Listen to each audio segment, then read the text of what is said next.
তোমার আইফোন তাই তো? আচ্ছা আমি একবার দেখাও ভাই, ক্যামেরাম্যান আমাকে দেখাও। আইফোন ছাড়া তো হ্যাং হয় না তাই তো? আপনারা সবাই জানেন। দেখি আইফোন ছাড়া তো হ্যাং হয় না। এবার আমি একটু দেখাবো চেষ্টা করে আইফোন কীভাবে হ্যাং করা যায়। রেডি? আমি আপনাদেরকে দেখাই।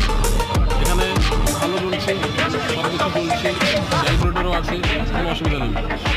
এখন আমি যদি সমস্ত কিছু ব্রাইটনেস বাড়ছে, কমছে, ঠিক আছে? এবার সবই নিজের মধ্যে হচ্ছে। আচ্ছা যার আইফোন আমি তার হাতে দিয়ে দিলাম নাকি? Ready? Ready 1 2 3 start. Oh my god, oh my god, oh my god.